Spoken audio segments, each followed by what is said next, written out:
Saludos, aquí estamos para llevarles nuestro programa de hoy. Vamos a hacer un programa especial. Atención, que tenemos la misma banda de narcos en Miraflores, pero también un presidente interino con apoyo masivo, una Asamblea Nacional, un Tribunal Supremo de Justicia, los ciudadanos en la calle y un creciente apoyo internacional y sanciones contra la banda que asaltó Miraflores. Levantemos la mano derecha. Hoy 23 de enero de 2019, ante Dios Todopoderoso, juro. Parece más bonito, hoy canta más alegre el ruiseñor. Hoy siento la canción del arroyito y siento como brilla más el sol. Estoy contento, yo no sé qué es lo que siento. Voy saltando como el río, como el viento. Me pongo a bailar, no puedo explicar qué es lo que siento. Que reviento con las ganas de cantar. Que reviento con las ganas de cantar. Que reviento con las ganas de cantar.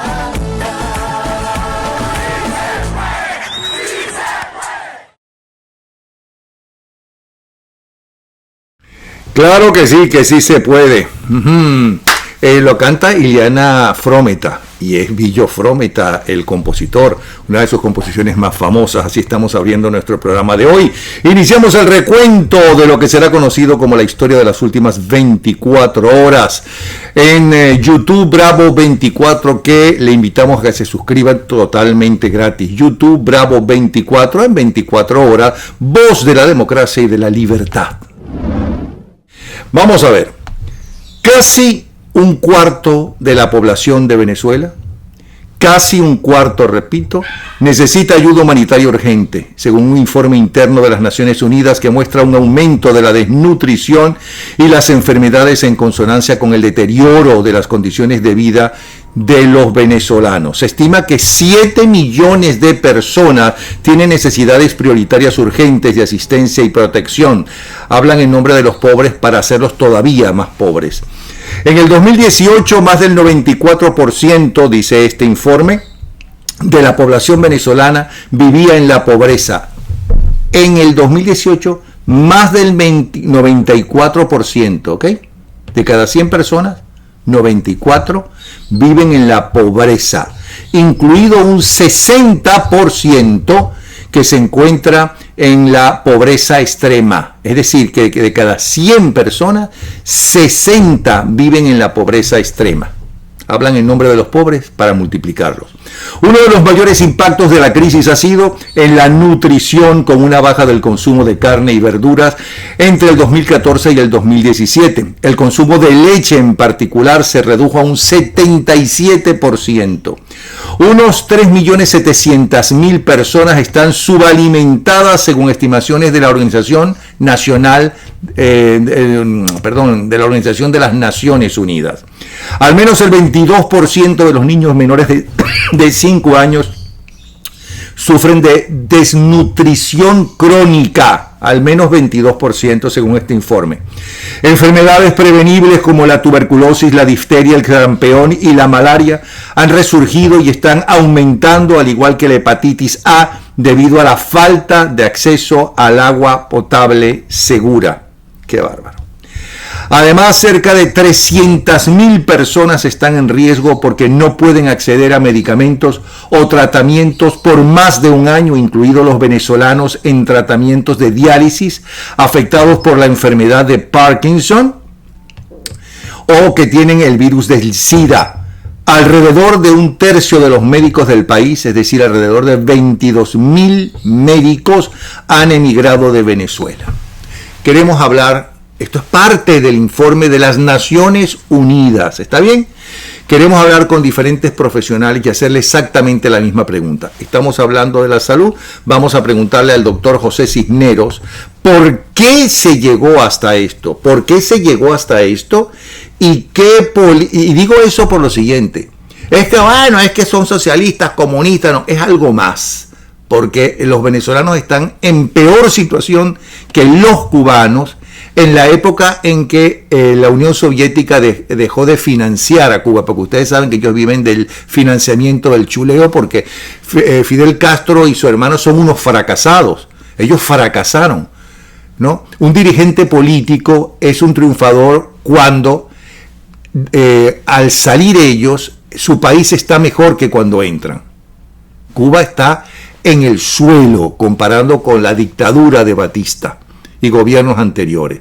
Fidel Castro y Raúl Castro, a ver si nos enteramos, son unos fracasados. El hecho de que europeos, latinoamericanos y africanos tengan el complejo frente a los Estados Unidos, que es el país más poderoso, no significa que por el hecho de que Fidel Castro, que entregó Cuba a la Unión Soviética, y la Unión Soviética le encantó aquello porque era un punto estratégico, ¿no?, políticamente frente a los Estados Unidos. Pero Fidel Castro y Raúl Castro son unos fracasados. El pueblo está mucho peor con ellos que antes. Bueno, entonces por eso digo que ¿por qué? ¿Por qué se llegó a esto? Es la pregunta que le vamos a hacer a los diferentes profesionales. ¿Y qué política sanitaria debemos hacer para solucionar el problema lo más rápido posible? Esto es lo que nos dice el doctor José Cisneros. Adelante. Efectivamente, Napoleón, a esta situación inconcebible para un país petrolero con las reservas de crudo más grandes del planeta, se llegó por una combinación de tres males condenables. Primero, la falta de un recurso humano ético y calificado para desarrollar e implementar políticas de salud efectivas. Segundo, por la corrupción, que permitió que grandes cantidades de dinero fueran derivadas de la atención del paciente a cuentas privadas de aquellos gerentes políticos que administraban los recursos de salud de este régimen. Y tercero, por la fractura del sector salud en dos grandes grupos paralelos. Los médicos y servicios aliados a la revolución chavista, por un lado, que recibían todos los recursos, y por el otro lado, el sector médico tradicional con sus universidades y sus centros docentes, a los cuales se les negó todo tipo de recursos para que pudieran desarrollarse. ¿Qué hacer para cambiar esto? Sin duda, lo primero que hay que hacer es cambiar el régimen político-administrativo que actualmente maneja Venezuela. Segundo, reclutar recursos humanos capacitados y probos para la implementación de planes de salud en tres áreas o categorías específicas. Primero, hay que hacer como una suerte de triaje, como en una guerra. Hay que determinar cuáles son aquellos grupos humanos, aquellas personas que requieren atención inmediata porque están simplemente en peligro de muerte inminente, y a cuáles se les puede postergar la asistencia hasta que haya recursos más complejos que hayan sido implementados. A largo plazo va a haber que recuperar la infraestructura de ingeniería sanitaria, saneamiento ambiental, va a haber que crear programas de nutrición infantil, reactivar los programas de vacunaciones, la lucha antimalaria, la lucha contra las enfermedades infecciosas, la lucha contra el cáncer y las enfermedades cardiovasculares.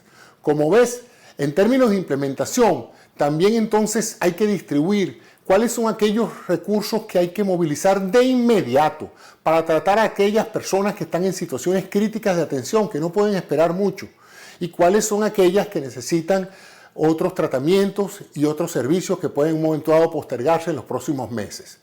De tal manera de que hay que hacer a largo plazo un sistema eficiente y eficaz para un sistema nacional de salud que garantice una plena cobertura para todos los ciudadanos. El país puede contar conmigo y con multitud de médicos venezolanos que, como yo, dentro y fuera del país, estamos siempre listos para ayudar en este sentido. Entonces, esa es mi recomendación. Hay que hacer un triaje y desarrollar planes inmediatos, mediatos y a largo plazo para recuperar y salir de esta crisis humanitaria de salud en la cual pues estamos todos afectados, unos directamente y otros pues por padecer de familiares, enfermos y amigos que están sufriendo los desaciertos, la corrupción y la malicia de un régimen que nunca realmente tuvo por objetivo brindarle salud a la población, sino controlarla a través de la comida y de la restricción de los servicios de salud. Ese es mi comentario de hoy. Gracias, doctor Cisneros. Seguimos leyendo parte de este informe. Si usted quiere conocer más sobre el doctor Cisneros y sus recomendaciones, síganlo en su blog, que es drcisneros.com, drcisneros.com. Sigo leyendo este análisis que hace la Organización de las Naciones Unidas, análisis que le envió, entre otros, a la banda de narcotraficantes de Miraflores, que seguramente no le van a hacer caso. Pero bueno, seguimos. La población venezolana, dice este informe de la Organización de las Naciones Unidas, ONU, la población venezolana enfrenta desafíos sin precedentes para acceder a servicios esenciales, como protección, atención médica, medicamentos, vacunas, agua, electricidad, educación y acceso a los alimentos, según el informe. Los salarios medios se han derrumbado y el flujo migratorio, incluidos profesionales y técnicos de todos los sectores, ha exacerbado la debacle de las condiciones de vida. Ahora le voy a preguntar a un economista serio, responsable y honesto, que además pertenece a Gente de Petróleo y que está trabajando aquí con nosotros en este espacio para llevarles a ustedes la información más exacta y sin ningún sesgo político de nada. Le pregunto lo mismo, le pregunto a Juan Fernández, ¿por qué se llegó a esto? ¿Y qué política económica debemos hacer para solucionarlo lo más rápido posible? Empecemos ¿por qué se llegó a esto?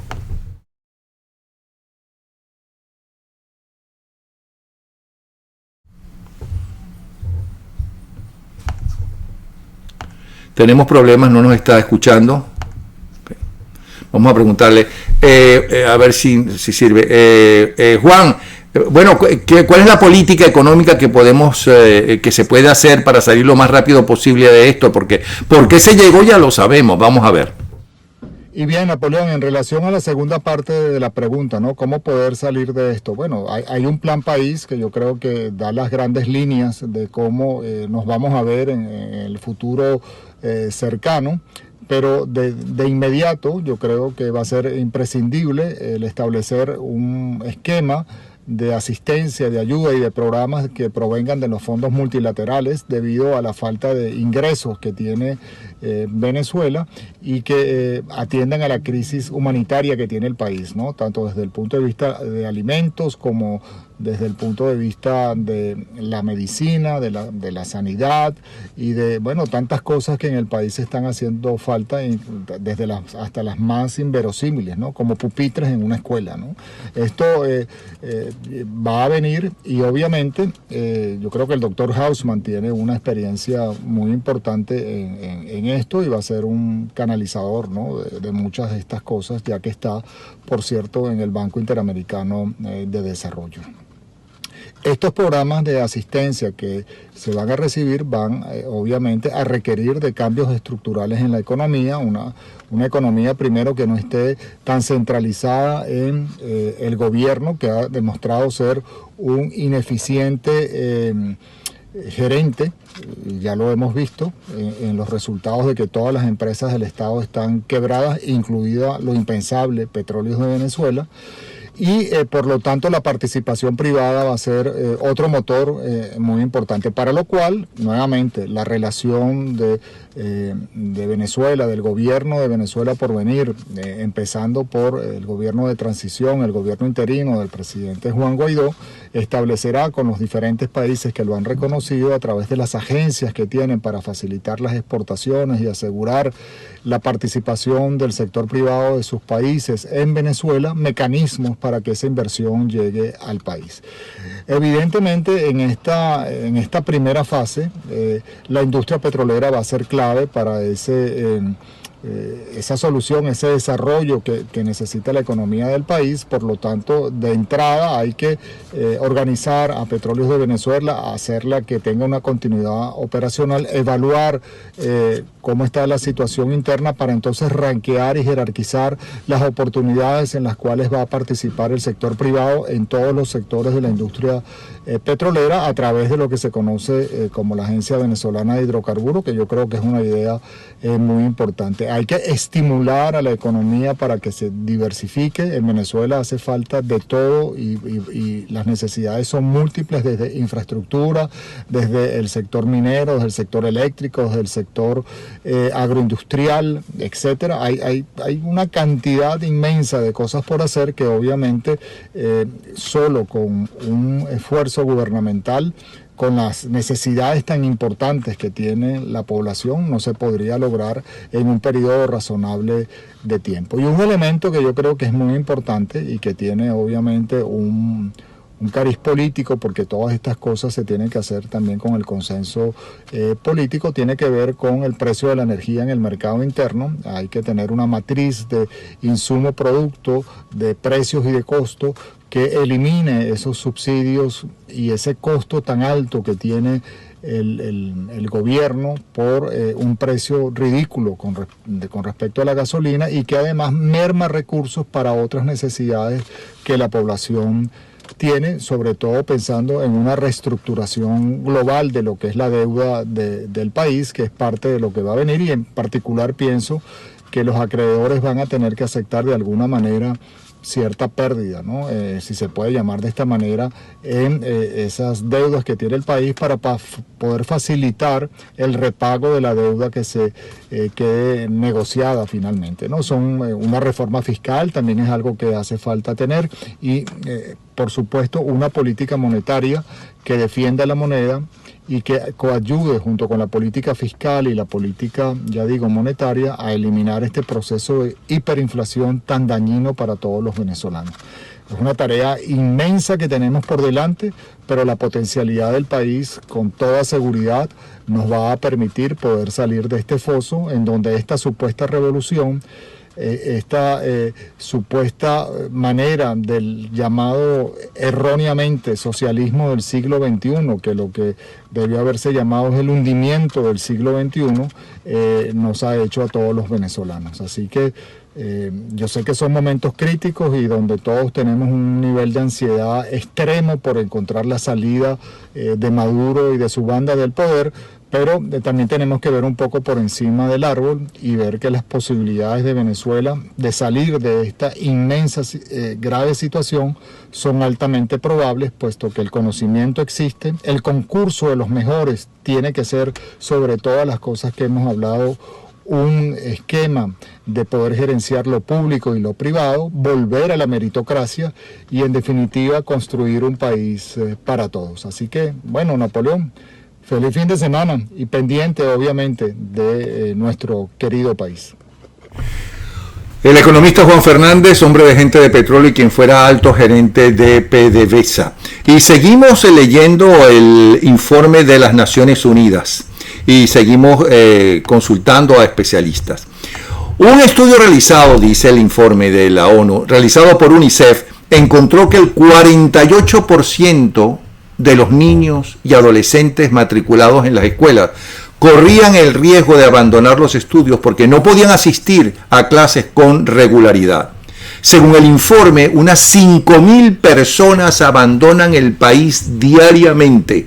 Unas 5.000 personas abandonan el país diariamente y un 10% de la población, es decir, más de 3.400.000 personas viven ahora como migrantes o refugiados en países vecinos. Repito, más de 3.400.000 personas, ¿no? Si los Castro son unos fracasados, ¿no? Imagínense esta banda de delincuentes. Sigo leyendo el informe. El mes pasado hubo enfrentamientos mortales en la frontera de Venezuela con Colombia y Brasil ante la demanda de la oposición de permitir el ingreso de ayuda humanitaria, a lo cual el régimen de Maduro se opone por considerarlo el inicio de una intervención extranjera. Le pregunto a un analista internacional, como es Orlando Goncalves, ¿por qué se llegó a esto y qué debemos hacer para solucionarlo lo más rápido posible? Esta es su respuesta. Napoleón, como siempre, un gusto saludarte a ti igual que a toda la audiencia. Bueno, ¿cómo llegamos a esta situación tan dramática que acabas de describir, que acaban de describir tus otros invitados? Hace más de un año escribí un artículo para La Estrella de Panamá que lo titulé La domesticación de un pueblo, donde de alguna manera narrábamos y describíamos este proceso que ha vivido Venezuela. Lo primero que hay que tener claro es, el proyecto de Hugo Chávez era un proyecto de llegar al poder por el poder. No era llegar al poder para transformar vidas, para transformar sociedades o un país. Era sencillamente llegar al poder para retener el poder a cualquier costa y a todo costo. Y no les importaba, era solo una ambición desmedida de poder. Para poder hacer eso, hizo varias cosas, tanto internamente como externamente. Externamente, ¿qué hizo? Bueno, comenzó a hacer alianzas con gente tan extraña como Ahmadinejad, el señor de Irán, que es un señor de extrema derecha, cuando se suponía que Hugo Chávez era de izquierda. ¿Y por qué lo hizo? Bueno, sencillamente lo hizo para provocar la ira del adversario que él necesitaba, que era el imperio americano. Pero también hizo asociación y visitas y conversaciones con Gaddafi y con Saddam Hussein. Y esto que provocó un incremento desmedido en el barril del petróleo, y este llegó a $100 el barril y a más, producto de que los mercados comenzaron a temer que una asociación entre Venezuela, el país con las mayores reservas petroleras del mundo, y con estos señores muy conflictivos, el de Irán, el de Irak y el de Libia, pues sencillamente era un eje allí muy complicado de dominar. Entonces, internacionalmente, Hugo Chávez logra su objetivo de ser un referente internacional y de estar en la palestra mundial, y la geopolítica comenzaba entonces a tener ciertos cambios, porque el país con las mayores reservas petroleras se enfrentaba a los americanos, a los gringos, a los imperialistas, y se asociaba con otros productores de petróleo de tendencias ideológicas muy distintas a las de él. Pero no conforme con eso, entonces después vino la asociación con Rusia, otro adversario histórico de los Estados Unidos, y la asociación con China. Con Rusia, pues se le compró muchísimo armamento, igual que se le compró a China, pero a China se fue un paso más allá y se creó todo un sistema de endeudamiento venezolano para poder acceder a más de $60.000 millones que China entregó teóricamente para proyectos de infraestructura que nunca se realizaron y nunca se concretaron en su gran mayoría. Ahora, después de todo esto, internacionalmente ya estaba consolidada la posición de Hugo Chávez y de Venezuela en el mapa geopolítico mundial. Pero internamente, ¿qué estaban haciendo? Bueno, internamente comenzaron por dejar que aumentara desmedidamente la delincuencia en el país, llegando Venezuela a ser uno de los países más peligrosos del mundo. Durante la época Chávez se hicieron 13 o 14 planes de seguridad. Todos ellos fracasaron una y otra vez. Fracasaron por ineptitud. No, parte de la idea era que aumentara la delincuencia para generar terror, generar desestabilización y para generar un efecto secundario, que era que comenzara a salir la inmigración pensante y la inmigración de venezolanos que no estaban con el régimen. Acto seguido crean los colectivos para la defensa de la revolución, pero también para infringir terror, también con el objetivo de provocar esta inmigración y de provocar más control social. Luego viene la arremetida contra los medios de producción social, porque ellos, y la tesis del expresidente Chávez era que había que controlar todos los medios de producción, porque entonces era la manera de garantizar el bienestar de la población. Realmente lo que estaban haciendo era parte de su proyecto de domesticación del pueblo para que se aprendiera a vivir con limitaciones. Entonces comenzaron las expropiaciones por un lado, con lo cual fueron destruyendo el aparato productivo del país, Pero por otro lado, las pocas empresas que quedaban pues eran sometidas a la presión de la amenaza de posible expropiación, con lo cual los empresarios comenzaron a no protestar y a resguardarse y a tratar de pasar bajo la mesa para que no fueran molestados por el régimen de el señor Chávez. Con este proceso entonces entran a jugar los programas sociales, las famosas misiones, que no fueron otro que sino un sistema de control político de la población. Y el término era muy simple: o estás conmigo o estás contra mí. Estás contra mí, no recibes beneficios sociales. Estás conmigo, yo te doy tu caja de comida, yo te doy acceso a bienes y servicios a precios módicos o regalados. Entonces, por esa vía comenzaron a ejercer otro mecanismo de control de la población. Ahora, ¿dónde les falló este plan? Que repito, su plan era sencillamente controlar el poder y ser un referente en el mundo, al igual que lo fue Cuba y Fidel Castro. ¿Dónde falló? Falló en dos partes. Parte número uno, se murió Hugo Chávez. Entonces el líder de ese proyecto, el megalómano que deseaba controlar el país y además ser un referente en el mundo y que cada vez que hablara el mundo temblara, sencillamente murió, desapareció. Y el segundo problema que tuvieron fue una corrupción desmedida que descontroló todo el país de tal manera que acabaron y arruinaron con toda la infraestructura del país y con todos los servicios que podía y debía prestar el Estado. Pero además, esta corrupción desmedida también generó muchísimas deslealtades internamente. Y llegamos a la era de Nicolás Maduro y bueno, ya sabemos todo lo que estábamos viviendo los venezolanos. Estemos adentro o estemos afuera, padecemos eso. Ahora, el paso es ¿qué hacer? Bueno, en mi opinión es muy claro. Lo primero que tenemos que hacer es mantener la ruta que hemos establecido y que ha establecido el presidente encargado Juan Guaidó. Cese de la usurpación, gobierno de transición y elecciones libres. Esa ruta es sumamente clara. Que toma cierto tiempo. Bueno, ellos estuvieron 20 años controlando el país y destruyendo el país. De hecho, 3,5 millones de personas están fuera del país. En su gran mayoría son gente que no está con ellos, así que de alguna manera seguían su plan, pero les tomó 20 años.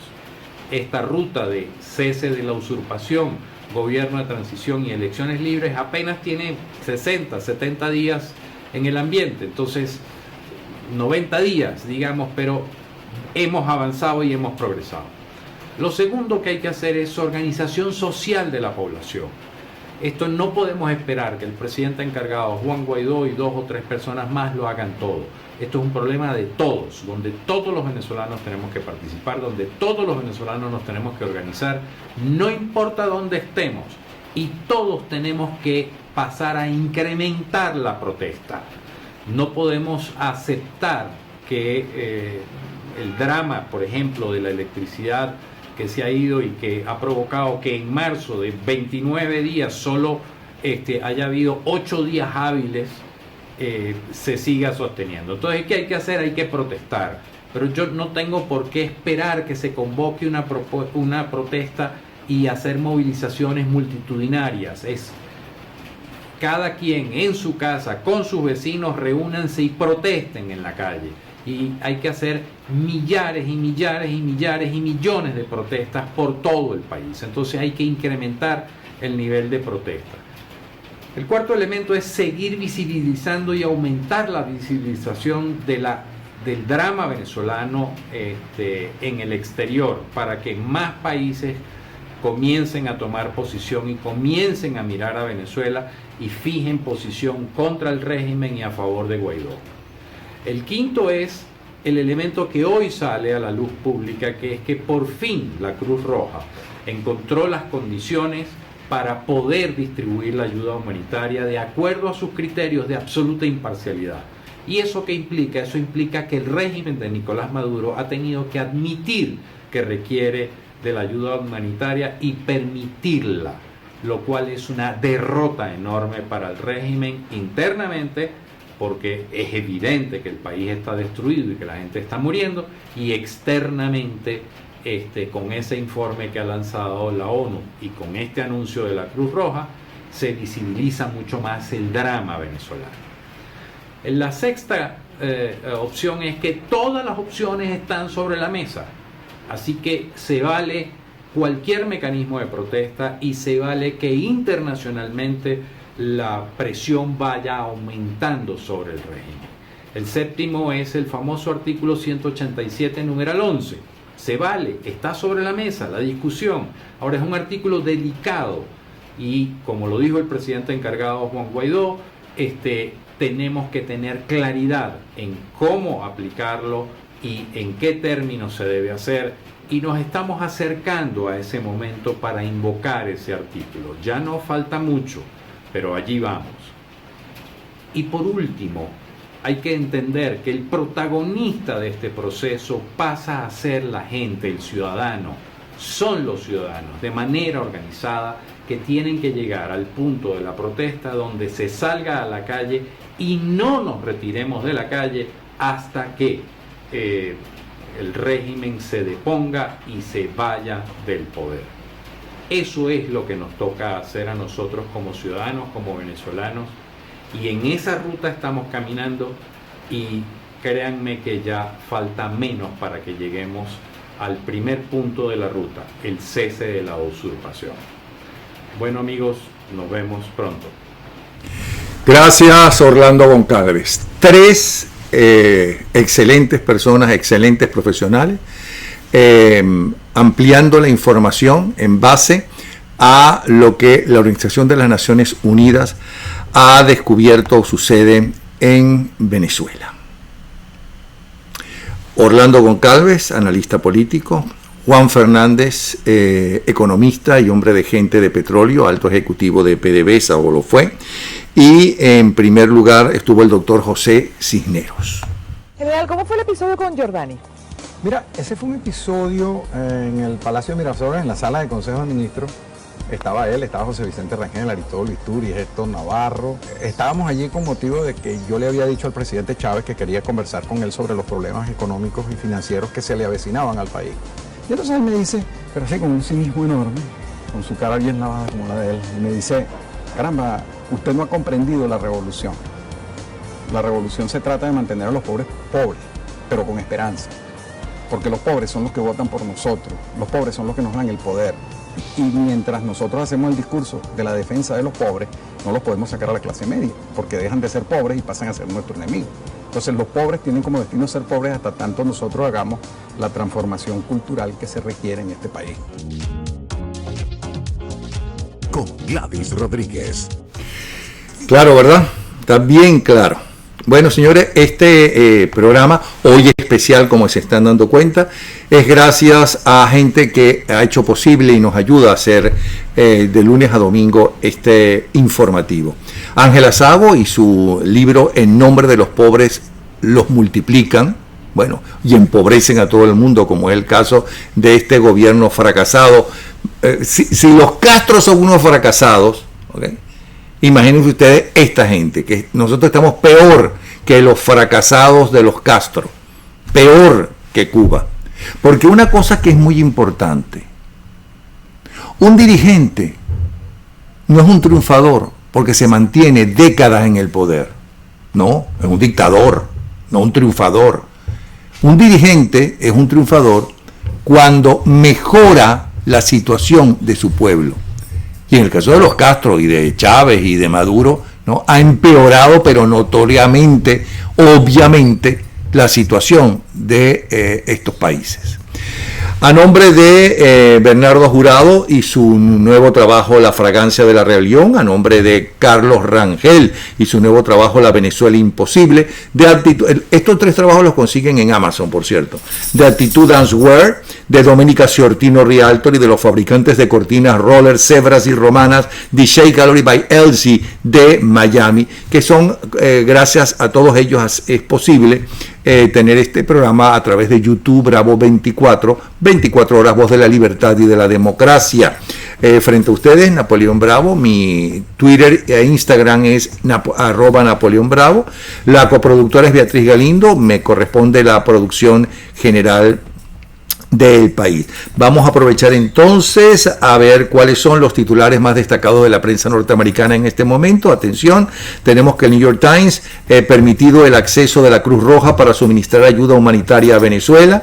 El Wall Street Journal, Trump amenaza cerrar la frontera si México no para las entradas de ilegales inmediatamente. También escribió en el Twitter que México ha hecho grandes cantidades de dinero a costa de los Estados Unidos, al mismo tiempo que no hace nada para detener los migrantes.